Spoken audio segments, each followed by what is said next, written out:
Hi friends, I just wanted to share some Quaker Oat cookies that I'm going to make.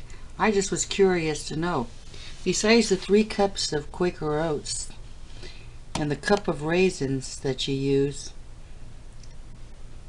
do you ever put some pecans or nuts in there, like a cup of nuts, a cup of mini chocolate chips, along with the added cup of dates in your oatmeal raisin cookies?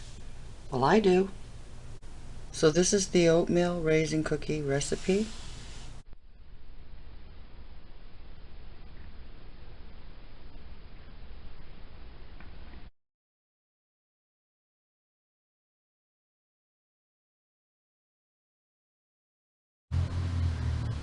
So the first thing we're going to do is we're going to take the butter and the sugar and we're going to cream it. Here we have 14 tablespoons of grass-fed butter.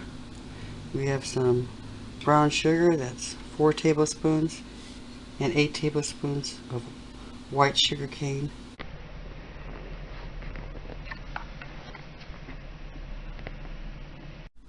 So the next ingredient to add will be 2 eggs. What I do is I go ahead and crack the eggs inside this cup, and then I put it into the mixer so that I make sure I don't put any eggshells in there. So let me go ahead and get those eggs cracked. I'll be right back.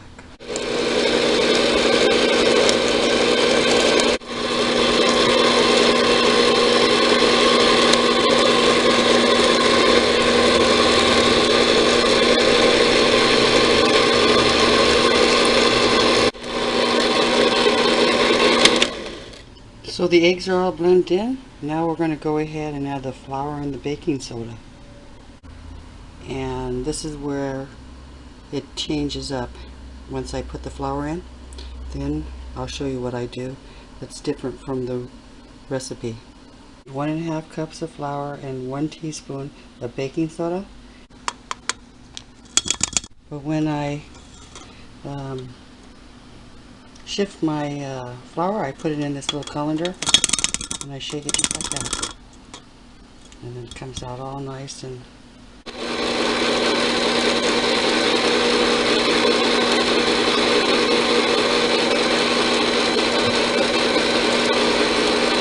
so the batter looks really good. And we'll go ahead and put this in the refrigerator and let it chill. And then once it sets up, we'll go ahead and finish off with our cookies.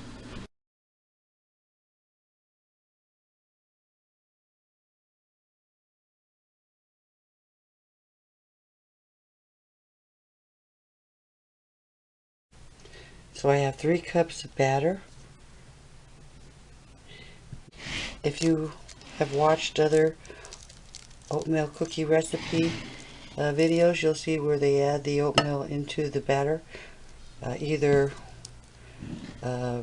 before and then they chill it together, or they just put it in and then make the cookies. Well, as you can see, the batter is chilled on its own.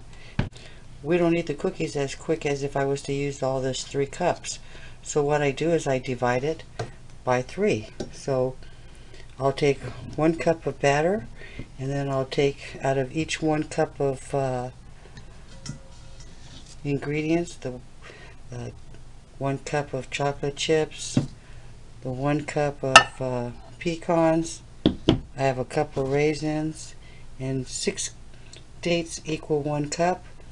So what I'll do is I'll take that and put it in as thirds into the 1 cup of dough, and that's how I'm going to go ahead and process it. I'm not going to use the 3 cups of oatmeal and the 3 cups of dough all together in one sitting. This bowl here, and with the 3 cups of oatmeal, we're going to just add a cup, and we're just going to add 1/3 of the nuts, 1/3 of the raisins, and 2 dates, and 1/3 chocolate chips. I'm going to go ahead and divide this 3 cups into 1 cup so that I can work it into the bowl. But that's the twist I want to share with you. If you don't put the oats in with the dough, and you're not a big family, if it's just you and your husband, and he loves to have cookies, he requests it every week, this is how you can do it and keep it fresh. Just break it down into 1 cup each, and then you make your cookies, your cookie batch in small batches, and have fresh cookies still yet to bake during the week or whenever you're ready. Just another tip.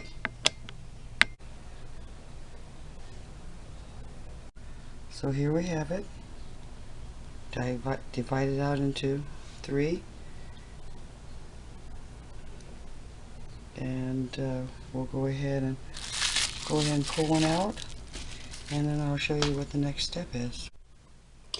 Even though I'm only going to use 1 cup of the oatmeal, I still have to add 2 ingredients that haven't been added yet, and that's a teaspoon of the vanilla extract.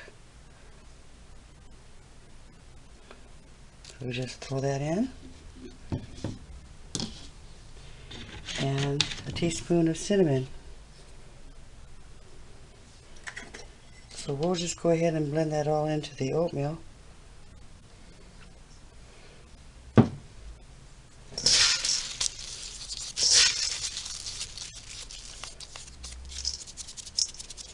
And get that all blended in, so that the next time I use the oatmeal, I will already have the vanilla and the cinnamon in it. So we have our oatmeal here mixed with the vanilla and the cinnamon, and that's 1 cup. And we're going to use 1/3 cup of chocolate chips, and we're going to take out 1/3 cup of raisins, another 1/3 cup of pecans. And we're going to go ahead and mix that all up.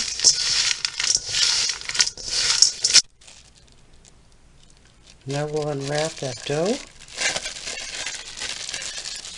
and we will go ahead and blend that all in there.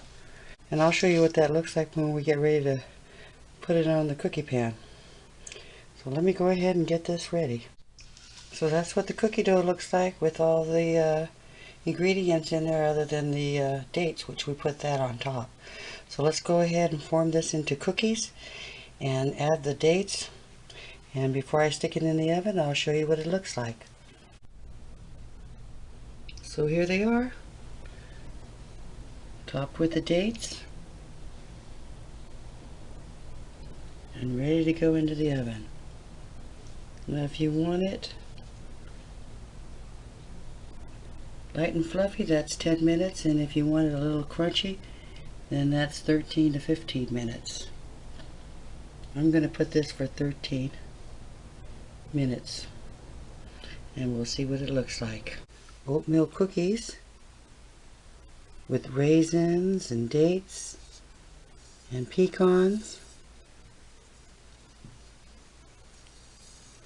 and chocolate chips.